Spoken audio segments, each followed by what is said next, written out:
In the heart of the American Southwest lies a stretch of desert that holds one of the most disturbing mysteries of the 21st century. A barren, sun-bleached mesa on the edge of Albuquerque, New Mexico, a place that, for years, seemed like nothing more than empty land.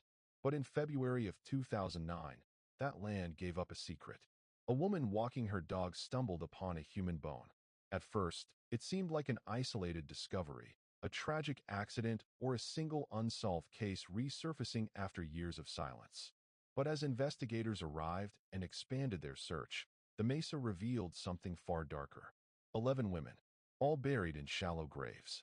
All victims of a killer who today is known only as the West Mesa Bone Collector.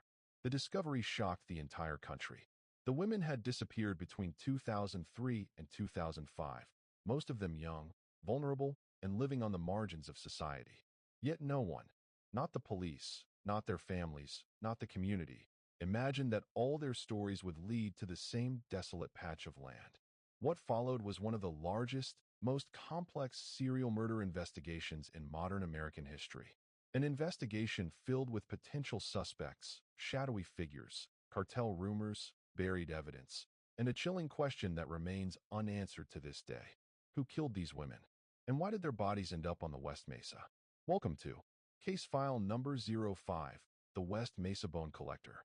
A haunting mystery that continues to cast a long shadow across the New Mexico desert. On February 2, 2009, a seemingly ordinary afternoon in Albuquerque, New Mexico, turned into one of the darkest discoveries in modern American crime history. A woman named Christine Ross, walking her dog along the undeveloped desert land of the West Mesa, noticed something sticking out of the dry soil. At first, she thought it might be a bone from an animal, but as she stepped closer, she froze. It didn't look like an animal bone. It looked human. Ross took a photo and sent it to her sister, who worked in healthcare. Seconds later, she received a message that changed everything. Call the police. That's a human femur. When officers arrived, they quickly realized the scale of what they were dealing with. The West Mesa area, a desolate stretch of land on the outskirts of Albuquerque, had long been used for illegal dumping. But this was different. This wasn't trash. This was a graveyard. As forensic teams began excavating the site, one body became 2, then 5, then 10. By the end of the operation, 11 women and 1 unborn child had been uncovered, carefully buried in shallow graves, all within a concentrated cluster spanning multiple acres. The media quickly gave the unknown killer a chilling name: the West Mesa Bone Collector. The victims were found in various stages of decomposition, and the condition of the remains suggested they had been buried years before their discovery. Many of the bones showed no signs of blunt force trauma, no stab wounds, no obvious cause of death. Whatever happened to these women had left little physical evidence behind. But investigators did notice one disturbing pattern. Nearly every victim had something in common. They were young. They were Hispanic. Many struggled with addiction. Many were involved in sex work. Their disappearances between 2003 and 2005 had previously been treated as isolated missing person cases. Now, standing on the West Mesa dunes, detectives realized the terrifying truth. These were not isolated cases. This was a serial killer's hunting ground. The barren desert landscape, untouched for years, had protected the killer's secret. But a period of heavy rainfall and subsequent erosion had finally exposed the remains. Almost as if the desert itself had grown tired of keeping the bone collector's secret buried. For the families of the missing women, the discovery offered devastating closure. Many had begged law enforcement for years to pursue their daughters' cases more aggressively. Now, their worst fears had been confirmed. The West Mesa site became one of the largest crime scenes in New Mexico history. Tents, floodlights, forensic teams, dozens of investigators, each trying to piece together how these women ended up here and who had put them here. But the desert had kept its silence for too long. Evidence was scattered, deteriorated, and incomplete. It was clear from the very beginning.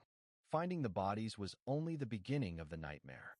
The discovery on the West Mesa stunned the city of Albuquerque, and within hours, the barren desert had transformed into one of the largest outdoor crime scenes in American history. Detectives, forensic teams, anthropologists, and crime scene technicians flooded the area, each fully aware that this case would be unlike anything they had handled before.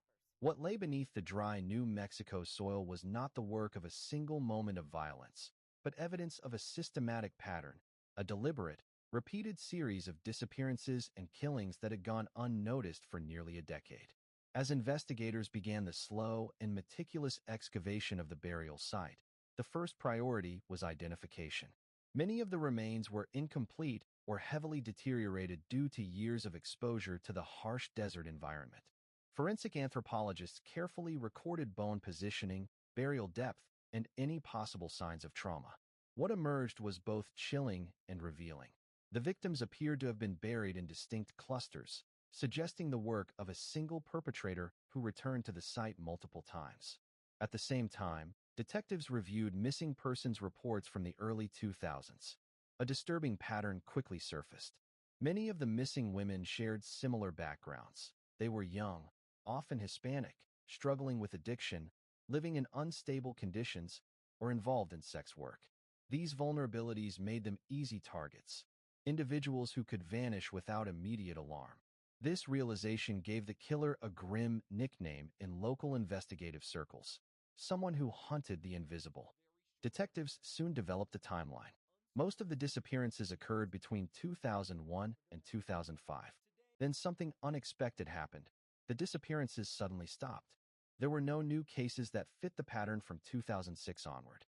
This triggered one of the investigation's most important questions. Why did the killer stop? Did he move? Was he arrested? Did he die? Or was he still out there, waiting? Interviews with family members revealed another crucial detail. Many of the women had mentioned being watched or followed. Some had feared a specific man, though rarely the same one. The world they lived in was filled with danger, making it difficult to determine whether these experiences were connected to the killer or simply the harsh reality of their circumstances. One early suspect emerged, Lorenzo Montoya, a man with a violent past who lived less than 3 miles from the burial site. Montoya had a documented history of assaulting women and soliciting sex workers. In 2006, he was shot and killed during an altercation with a woman he had allegedly abducted. After his death, the disappearances abruptly stopped. To many investigators, this timing seemed too perfect to be coincidence. Yet Montoya's guilt was far from certain. There was no direct physical evidence linking him to the Mesa graves. While his profile aligned with what detectives believed the killer might be, the case remained circumstantial. Montoya's involvement became one of the strongest theories, but not the only one. Another theory revolved around human trafficking networks operating in the region during the early 2000s. Some investigators believed the killings could be connected to organized groups that targeted vulnerable women. These rings often used violence as a control mechanism, and disposing of bodies in remote desert areas would not have been unusual. Still, the burial patterns, consistent, organized, and concentrated in one location, suggested the work of a single individual rather than a group. One of the most unsettling theories pointed to a potential serial killer from outside the state. Some investigators noted similarities between the West Mesa victims and unsolved cases in Arizona, Nevada, and Colorado. These states shared migration paths, sex work routes, and drug distribution corridors. If the killer was a truck driver, construction worker, or someone who traveled frequently for work, he could have easily moved between states without drawing suspicion. And then came the theory that kept many detectives up at night. The killer might still be alive and still living in Albuquerque. If he was responsible for the crimes between 2003 and 2005, he would now likely be in his 40s or 50s. He might be a husband, a father, a neighbor, someone who walks among the public unnoticed, his past buried under layers of time and silence. Despite the massive scope of the investigation, the case was hampered by a lack of surviving evidence. Years of desert exposure had eliminated DNA traces. Clothing, if present at all, had deteriorated. There were no murder weapons, no clear signs of cause of death. The killer had selected an environment that naturally erased clues. Detectives also studied satellite images, a method rarely used at the time. Old aerial photographs showed tire tracks and disturbed soil in the area before the housing development began. But none of the images were clear enough to definitively identify vehicles or individuals. As the case dragged on, the Albuquerque Police Department faced public pressure. Families felt forgotten. Reporters questioned the lack of progress. Community members grappled with the horrifying idea that a serial killer had operated in their city for years without detection. To their credit, investigators never closed the case. The West Mesa murders remain one of the largest open investigations in New Mexico history. Over the years, detectives continued following leads, re-interviewing witnesses, and revisiting theories.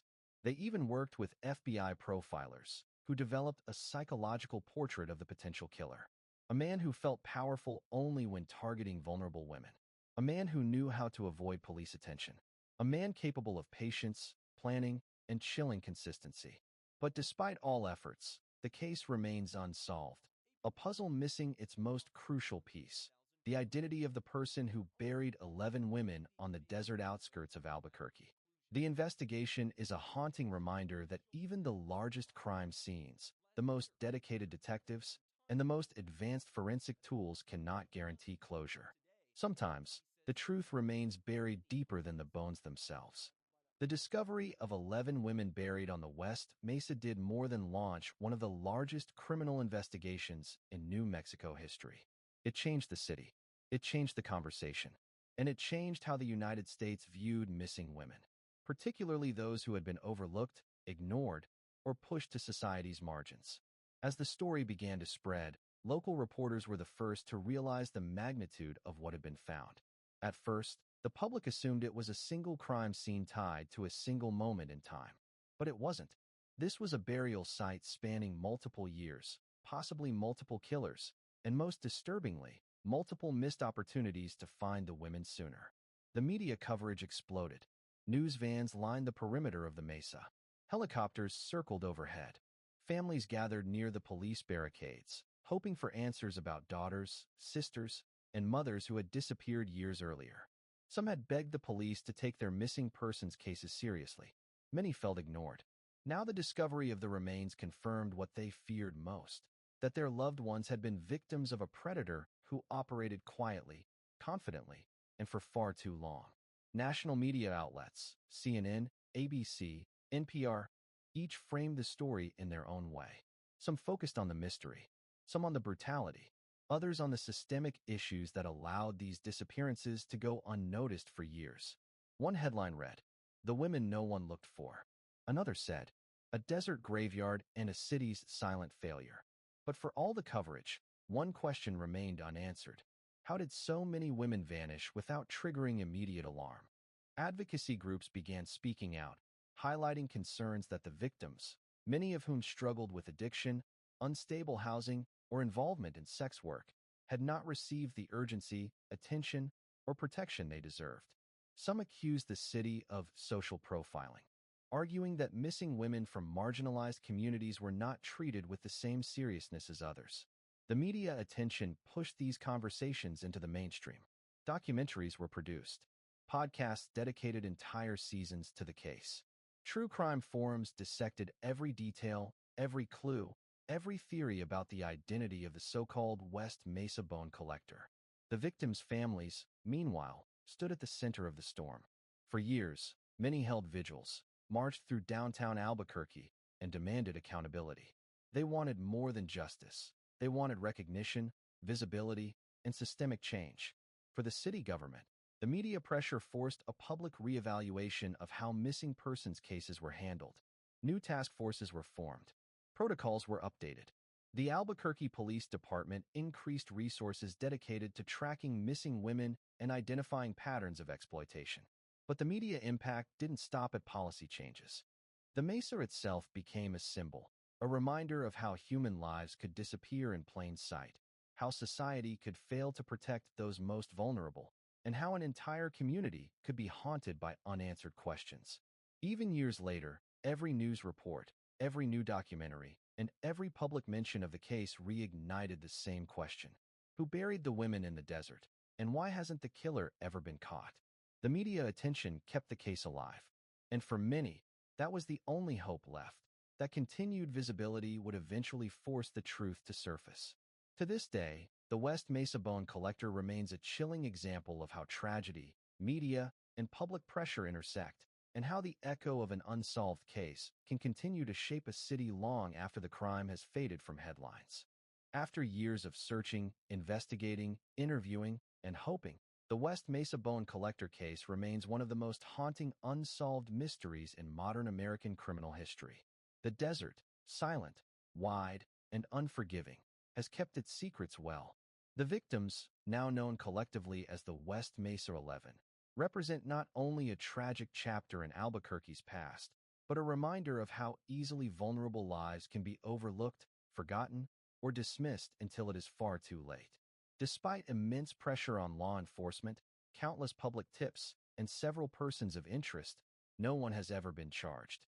And although multiple suspects have surfaced over the years, each one eventually slipped through the cracks due to lack of definitive evidence. The truth may still be buried somewhere in the desert. It may lie in the memories of those who lived through the early 2000s, or in evidence yet to be unearthed.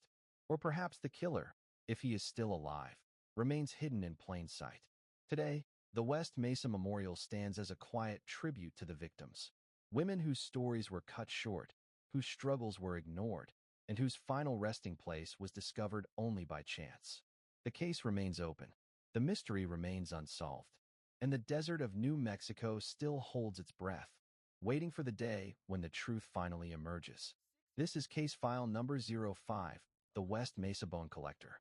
And until the identity of the killer is revealed, this story will remain one of America's darkest unanswered questions.